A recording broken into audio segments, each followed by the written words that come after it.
조합제TV 시청자 여러분 안녕하십니까. 2022년 12월 25일 성탄절 오후 5시입니다. 요새 우크라이나 사태를 보면서 1950년 한국 전쟁 때의 모습과 비교하게 됩니다. 미국과 나토 국가가 아주 적극적으로 우크라이나를 돕고 있습니다. 우크라이나 국민 전체가 들고 일어나 가지고 압도적 무력을 가진 러시아를 상대로 잘 싸우고 있습니다. 그런데 1950년과 달리 외국 군대 어느 누구도 우크라이나 땅에 와서 대신 싸워주지 않습니다. 유엔군도 없고 나토군도 없습니다. 그러니까 파병이 없다는 거죠. 그런 점에서는 우크라이나 군대가 1950년의 한국 사람들보다는 좀 외롭게 싸우고 있습니다. 미국이 수백억 달러의 군사 원조를 하고 있고 그것이 우크라이나로 하여금 저렇게 버티게 하는데 미국도 파병은 하지 않습니다. 군인들을 안 보낸다 이겁니다.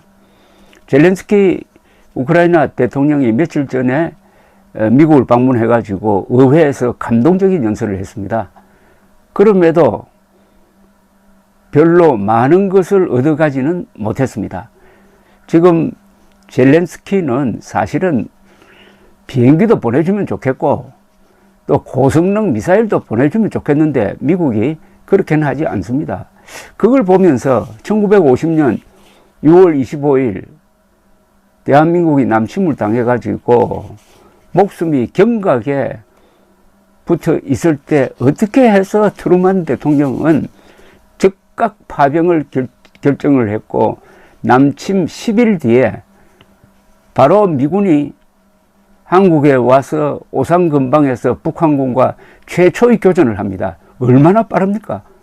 남침 10일 만에 미군이 한국에 전개되었다 이겁니다. 어떻게 이럴 수가 있을까? 지금 생각해도 신비하고 이게 세계 역사에서 없는 일입니다.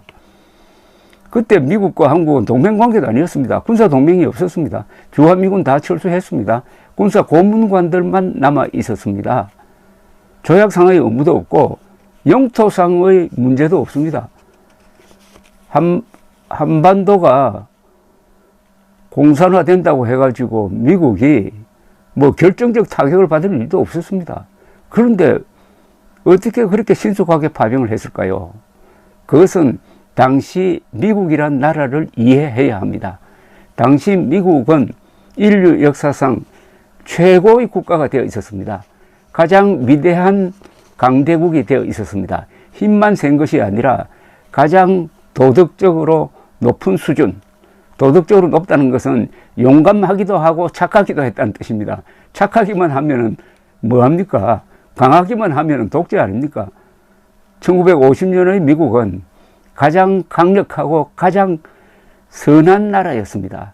그런 나라의 국가 지도부가 일치단결해 가지고 신속하게 파병을 결심을 했습니다. 그 바탕은 자유를 지킨다는 겁니다.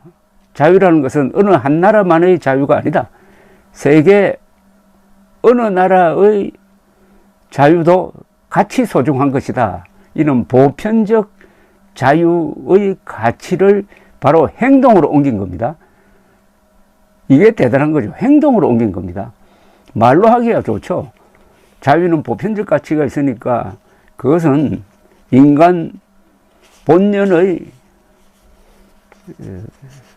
성격이고 어떤 경우에도 말살할 수 없는 것이다. 뭐 이런 말을 하는 건 좋은데 그걸 지키기 위해서 자국의 젊은이들을 알지도 못하는 나라의 만나본 적도 없는 사람들을 지키기 위해서 연인은 200만 명이나 파병해가지고 5만 4천 명이 죽고 10만 명이 다치도록 만드는 나라, 이런 나라가 도대체 있을 수가 있습니까?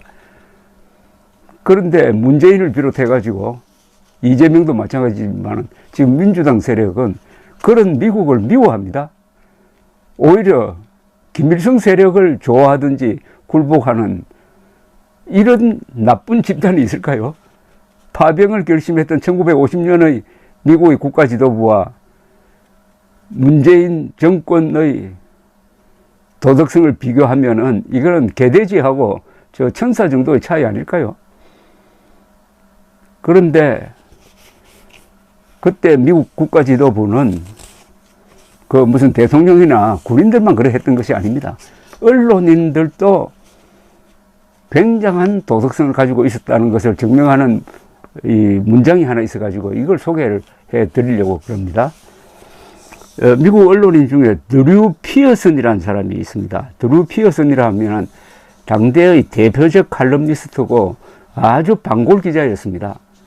이분은 1932년부터 69년까지 그러니까 37년 동안 메리고라운드 회전 목마라는 제목으로 칼럼을 썼고 이를 여러 신문사 등에 유료로 판매를 했습니다. 칼럼을 받아간 언론사별로 약간씩 손을 댄 경우가 있습니다. 지금부터 소개해 드리려고 하는 이 글의 원전은 미국 아메리칸 대학교 디지털 기록연구소에 있는 자료입니다. 이 칼럼이 게재된 날은 1950년 7월 19일인데 이때는 대전이 공산군에 의해서 포위되고 있던 그리고 정부는 대구로 옮긴 그런 경황 없는 때였습니다. 북한이 남침의 여세를 몰아가지고 승승장구하고 있을 때였습니다.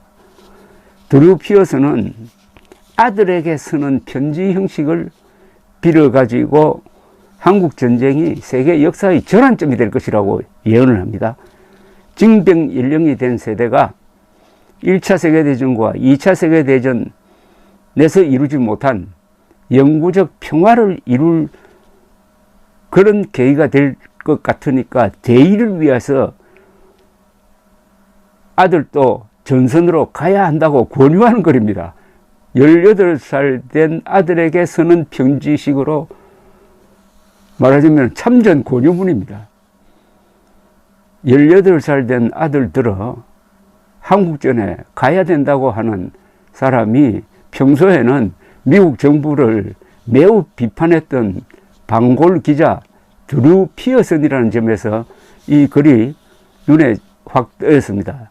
그걸 제가 손을 좀 보고 김명남 기자 전 조갑제닷컴 기자가 번역하고 해서 종합을 했는데 약간 의역을 했습니다.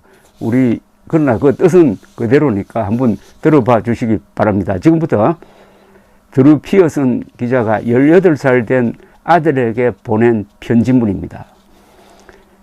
워싱턴 1950년 7월 17일 사랑하는 아들아, 축축하게 비가 내리는 자정 잠자리에 들 수가 없구나.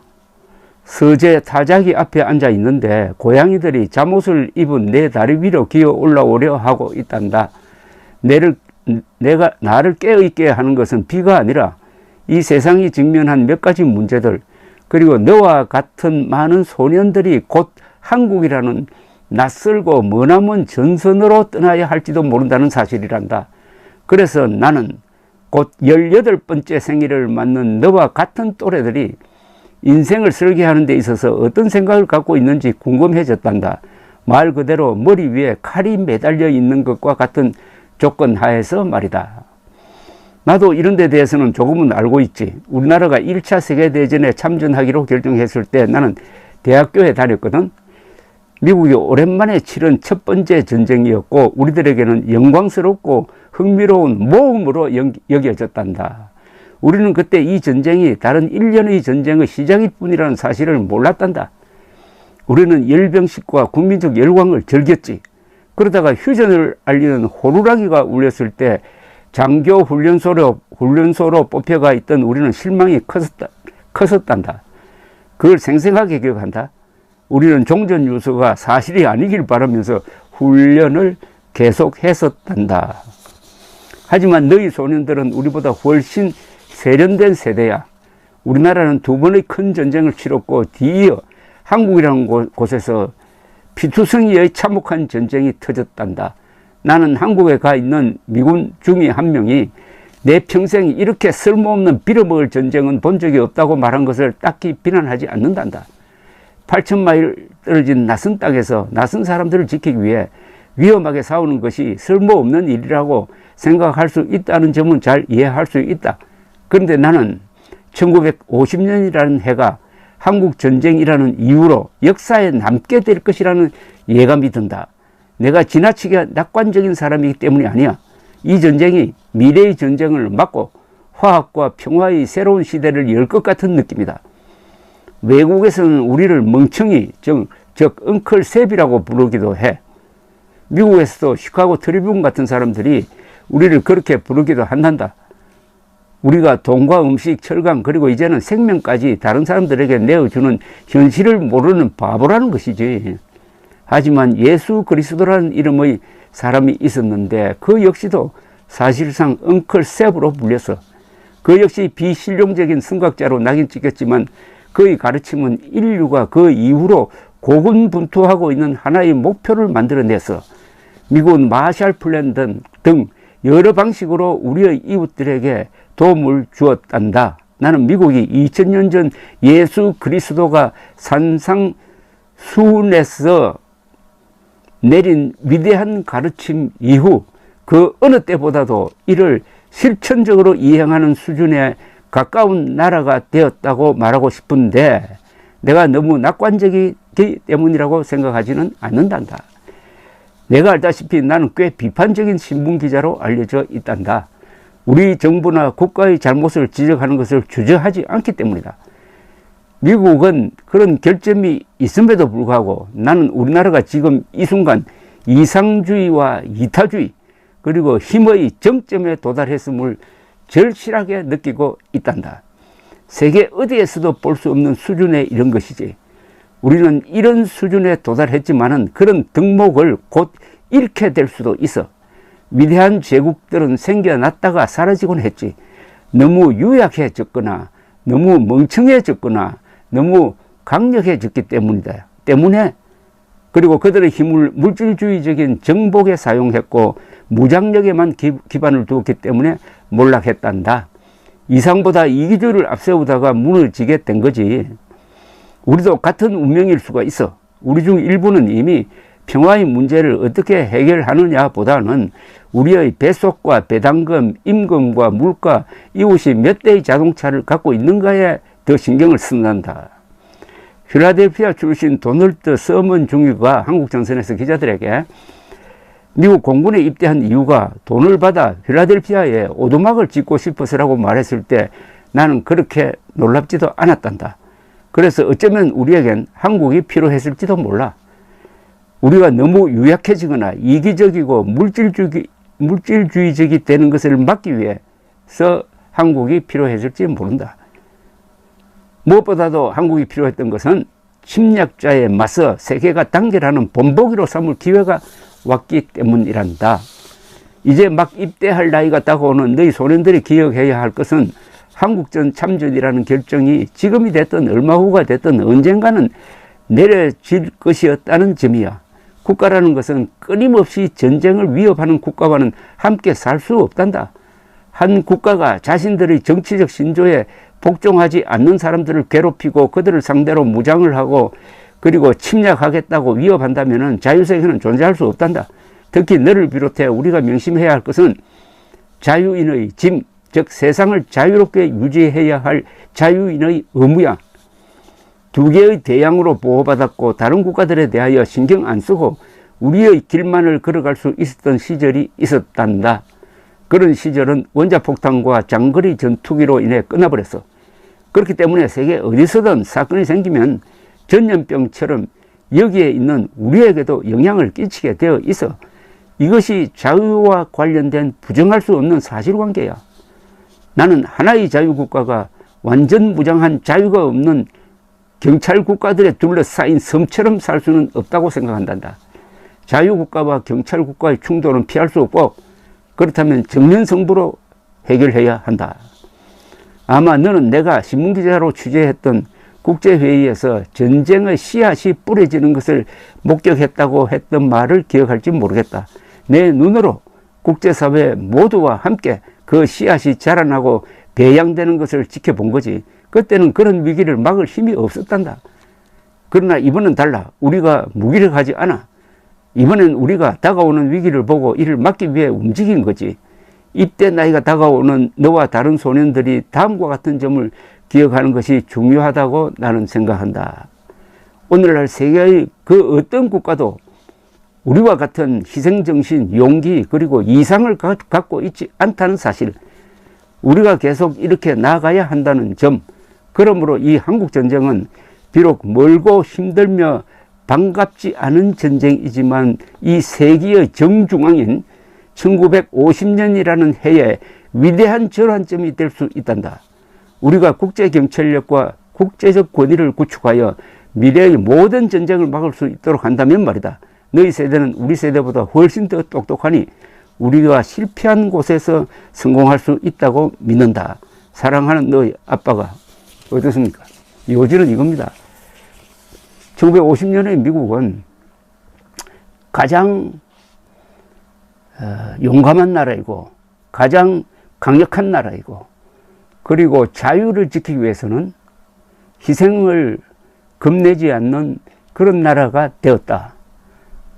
그리고 나의 예감으로는 1950년이 한국전쟁이 세계사의 분수령이 될 것 같다. 여기에 젊은이가 참전하는 것은 자유인의 의무다, 이겁니다. 그런데 놀라운 사실은 역시 위대한 언론인의 통찰력입니다. 1950년이 세계사의 분수령이 되었습니다. 무슨 뜻이냐?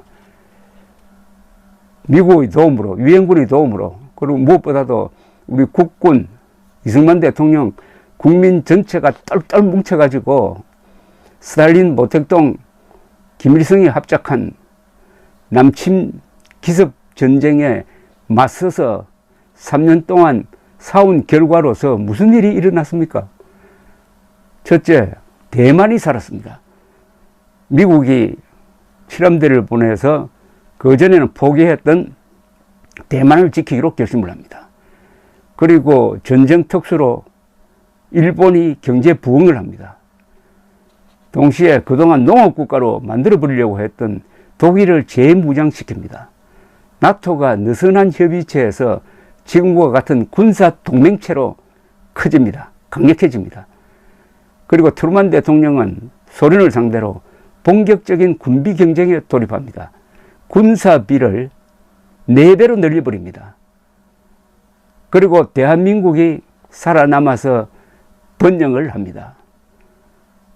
유라시아 대륙 전체가 거의 대부분이 공산화되었는데 그 끝에 젖꼭지처럼 붙어있는 대한민국이 휴전선 남쪽을 지키면서 여기서 산업화에도 성공하고 민주화에도 성공합니다. 그리고 1988년 그 대한민국 서울에서 서울올림픽이 열립니다. 서울올림픽에 공산국가가 참여합니다. 중국도, 동구권도, 소련도.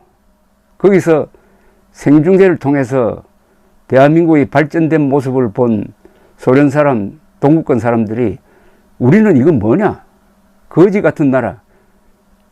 완전히 노예국가로 알려져 있었던, 미국의 종으로 알려져 있었던 한국이 저렇게 번영할 동안 우리는 뭐냐? 뭘 했느냐? 문제의식을 갖게 됩니다. 그 1년 뒤에 1989년에 그 사람들이 거리로 뛰어나와가지고 결국 차례로 동북 공산국가를 무너뜨리게 되는 거죠. 6.25의 저항, 그리고 서울올림픽, 이 두 개는 한국 사람들이 이룩한 위대한 업적입니다. 6.25 저항과 서울올림픽을 통해서 우리는 결국 뭘 했습니까? 우리를 도와주었던 세계에 기여해가지고 세계 전체의 자유를 위해서 우리가 그만한 보답을 한 겁니다. 우리가 외국 군인들의 목숨 덕분에 살아났다고 자책만 하지 말고 우리가 잘한 것도 이제는 칭찬해야 됩니다. 자랑해야 됩니다. 그런 점에서 1950년 드루 피어슨이라는 이 유명한 기자가 이 올해가 세계사의 결정적 순간이 될 것이다 라고 했던 게 정확했습니다. 1950년의 항전에 의해서 그 40년 뒤에 동구 공산권이 무너지게 되었습니다. 다만 북한이 남았습니다. 그것은 우리 실력으로 해결하면 됩니다. 그런 점에서 제가 읽어드린 이 명문은 역사성이 있는, 통찰력이 있는, 예지력이 있는 글입니다. 과거를 분석하는 글은 쉽습니다. 그러나 다가올 미래를 예측하는 글은 참 어렵습니다. 그런 점에서 드루 피어슨의 이 글을 제가 조갑제닷컴에 올려놓았으니까 프린트를 해가지고 여러분들 많이 나누어 보시고 위로를 받고 용기를 얻게 되기를 바랍니다. 감사합니다.